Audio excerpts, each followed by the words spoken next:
بسم الله الرحمن الرحيم شركة جرائد وحكوس أبسنيه مانتا ورقو هبين حليم ويهبين هوريكسي داي وزير كأريمها جودها أمام القبلات كبنتلان أحمد علم عثمان أحمد قراش أيان شعلان لها أريمه قضبدي وبكهضلي إنان جواب كبحيو حقيقة دي وحا أي تاي مركوه الرئيس وزير وحب حدودها وكهلي وحن لينها inay yihiin hadee maamul goboleedka dhawaan la rajeynayo in laga dhiso gobolada dhexe ee cadaada shirkiisu ka socdo iyo Puntland xuduudaha u dhaxayn doona waxa uu kale oo ka hadlay dhisitaanka caalamka beesha caalamka iyo dawladda federaalka ay dadaalka ugu jirto oo dhisitaanka maamulka khaatumo isagoo awalba maamul jiri ahaa hase yeeshee si hirgelintiisa qaybtiisa fayskiisa afraad inuu details badan ka sameeyay Ahmed shalayto waxaanu ku dooranay mudane Ahmed Karash overwhelming majority food umada deegaamada degan oo dhamay magaalada Taleex madaxweynuhu noo ahaa isaga ayuu ahaa ninkii khiyaamiyay umada tan oo maamul goboleed isaga la mid ah xilkii uu hayay duhur u galay isla mar ahaanta maanta inuu ku tilmaamo umadihii kale khaa'imiin marnaba ma ay noqonayso oo waa arin maaragtay وأرين مدن جف أو أن حال كبيحنينه مد اللبات ما ملك وكسو جيدو Puntland قفك كتر سني دجاه ماذا بينصو هذا القاضي ما هو إنه حشوضة أو قفك بني آدم كوجهه وحتمه اللويل إن سريك توين له حشوضه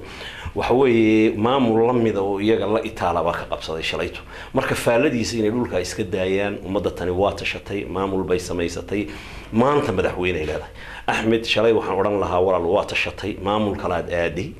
institution كي وكاهر أديك بروفيسور علي خليفة قال يربى ما أنت مدحوينها كا إلى هيبة كمرد يقول لكن بريها دي وتشتو institution كسيدي سوار سناني يا ماشي بكوس ودحل يوح مدلله ما هو وح قفليه marka waxaan oran lahaa walaaltaana waa inaad maaragtay iska ilowda hawsheeda waxaanu kale oo aan halkan jeclahay inaan ku darsado abaalka aanu u hayno runtii laga soo bilaabo koonfurta gaalkacyood ilaa iyo lagu imanayo raaskambooni umada degan oo jecel midnimada Soomaaliyeed jecelna maamulka khaatumo isu taagiisa maaragtay wax walba ku safar gareeyay hawsha iyada ah marka abaal baan u haynaa hadii uu yahay his excellence madaxweynaha dawladda federaalka ah mudane xasan sheekh maxamuud haduu yahay wasiirkiisa arrimaha gudaha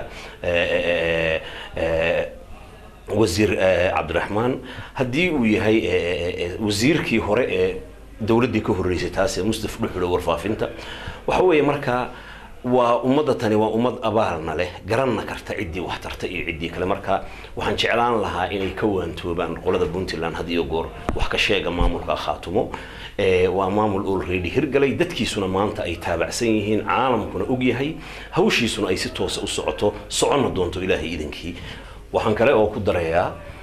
oo ku soo gunaanadaya warkayga umada reer Khaatumo horta meel walba ay joogan inay maaragtay midnimadooda ka shaqeeyaan ayaan kula dardaarmayaa midda labaad waxaan u hambalyeeynaa maamulka gobolada dhexe laga dhisayo ee cadaado lagu shirsan yahay waa dad walaalahayo ah waxaan leenahay